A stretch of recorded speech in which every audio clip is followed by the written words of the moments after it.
Ladies and gentlemen, welcome back to the channel. It's a busy Tuesday morning. We're going to get right into things because Celtic are moving fast in the transfer market. Carl Starfelt is leaving. Celtic are not waiting about. It looks as though we're already poised to go and land one of two centre-back options.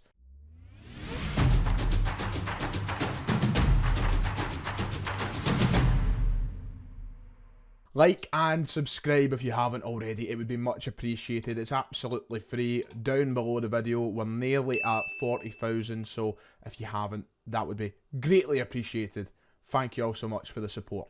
With Carl Starfelt leaving the club, we knew it was of paramount importance that Celtic went out in the transfer market and signed another centre-half to replace him this summer before the window slams shut, and they are doing exactly that. Celtic are wasting no time. They are being ruthless in the transfer market, and it looks as though we are already on our way to signing a centre-half replacement for Carl Starfelt. Who will it be? Well, we'll need to wait and see that, because the reports as late as 25 minutes ago, as per recording, suggest that Celtic have made inquiries for two different centre-half options, with one of those being a lot further down the line apparently than the other. So let's talk about that.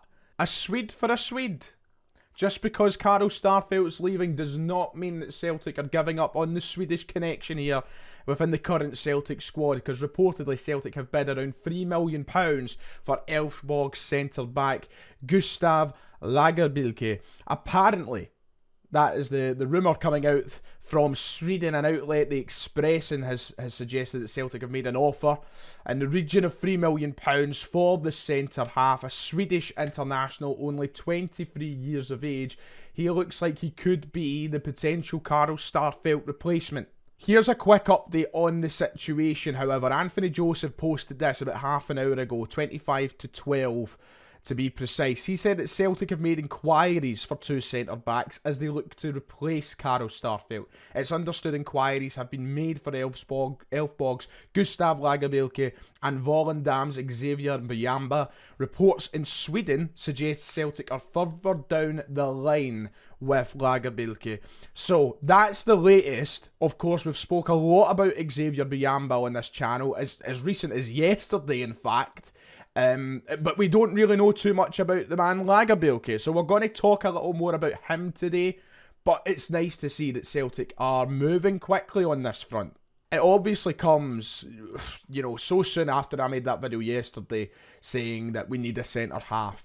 I said it would be nice of us to replace Starfelt and give us that conversation again of having three quality centre-halves to rotate between, not just the two and Nawrowski and Cameron Carter-Vickers. A third would be a nice safety net to have. That was in the video where I spoke about what we still need from this transfer window, and despite us needing other players and we have certain areas we need to improve on, we had to go and sign a centre-half. And Brendan Rodgers spoke about that as soon as the game was finished on Saturday. He was very quick to address that, and it's nice to see now the club are aggressively addressing that. We are going to sign another centre-half. It's all but confirmed. So, Gustav Lagerbielke. It's a name that is going to be a pain in the side for the Celtic Daz, but we'll get there together. He is the latest name to be thrown in the ring. A £3 million bid has reportedly been submitted. He is 23 years of age, currently playing obviously in the Swedish top flight with Elfsborg. This season so far made 15 appearances, scoring 2 goals from centre-half, building on his campaign last year where he made 20 appearances and scored 3 goals? Yeah, 3 goals in the 20 appearances last year. So a guy that knows how to get some goals from a centre-half position and attacking return, you don't mind seeing it. Someone who's been around in Sweden, played for a number of clubs at a very young age, but as of the last kind of 6 months to the last year, has been gathering quite a reputation. A lot of good plaudits, it seems, from the Swedish nationals. He's played that well that he's managed to be called up to the Swedish national team as well. He's got 1 cap for the country, but another young prospect, another one who would probably improve the back line here at Celtic, and one that when you read into gets, quite exciting. I want to talk about the obvious thing about his game that is very similar to Xavier Bujamba in his game. 6'3", the height, and that's exactly why I wanted Biyamba to sign. We're now in a position where apparently both of these players are being inquired about at Celtic. I would be happy with any of them. And I think that the height is an added bonus of that. We need someone with height. We need a tall player. Now, we've obviously brought in Navrowski, who's got a bit of height as well.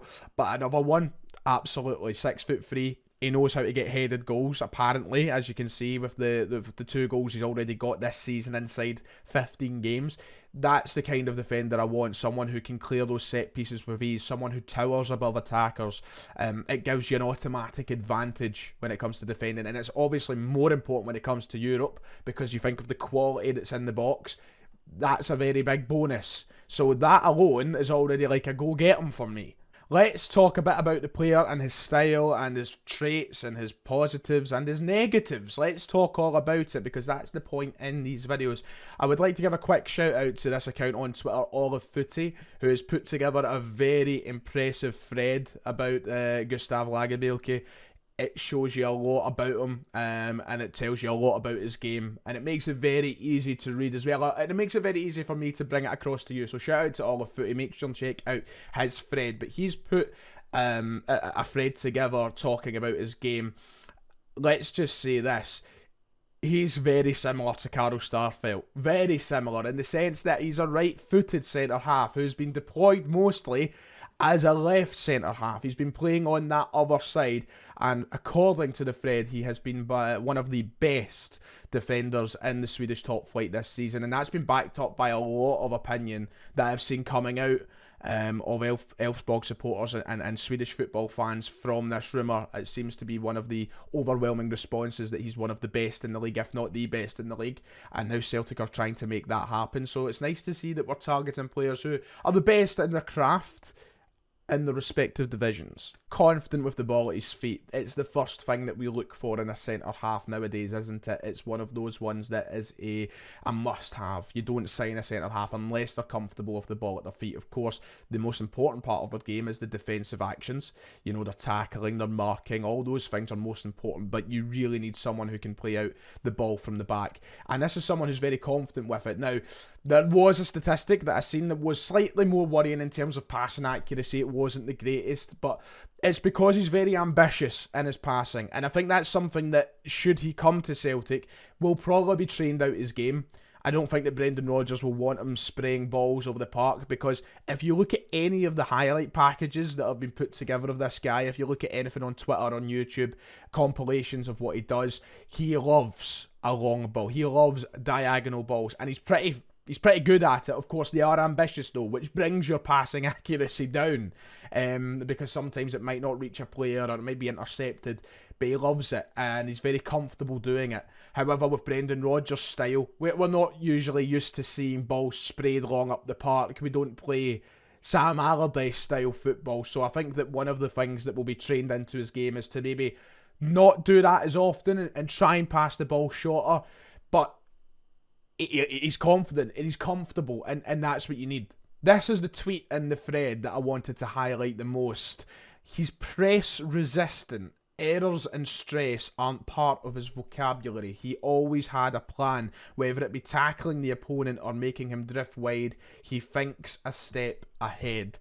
That was the one that I really wanted to highlight from this whole thread, because that's massive. Press resistant, errors and stress aren't part of his game. Now, obviously, that's a very big thing to say about someone and then to expect with them coming in. You don't want to put on expectation and pressure, but if that is naturally part of his game, which I have seen in some of the videos, then that's great, because that's been one of the criticisms that maybe Carl Starfelt's had over the past couple of years, that he hasn't been as press resistant. And for as much as I feel people very much exaggerate it, there has been displays and there has been examples where Carl Starfelt has made like a little mistake or a wee error here and there because he's not been as comfortable with the press, or he's been struggling from that left hand side trying to move it out.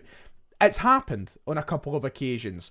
But if we get someone in here who apparently doesn't have it in their vocabulary, I am not complaining, because that is exactly what you need. He is now one of two very exciting options, I would say, for Celtic. It's going to be interesting to watch it develop. The Swedish outlet Expressen, which originally broke this news, reported that his agent has already met with the club. So this is something that could happen pretty quickly, should it be the most obvious one on the table for Celtic. Bringing Buyamba back into it also, it makes it one that's going to be interesting to follow, because, well, they have the pick of the two. Now, a lot of people might just simply turn around and say, right, well, if you're getting 3 million here put on the table for Lagerbielke, and then say 2.5 million for Buyamba, a lot of people might say, just go for the two of them. Sign the both of them. That's not going to happen, and I wouldn't expect it to happen, and nor do I really want it to happen. Then you're at a point where things become a bit congested, and there's maybe too many options. Players might get unhappy. Obviously, Champions League registration has to be brought into account as well.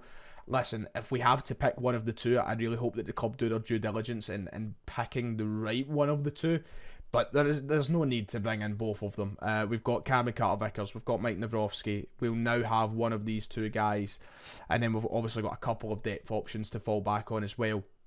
But there's really no need to go and sign both right now. As much as it'd be cool, and I'd be like, yeah, great, we're stacked, we're doing well.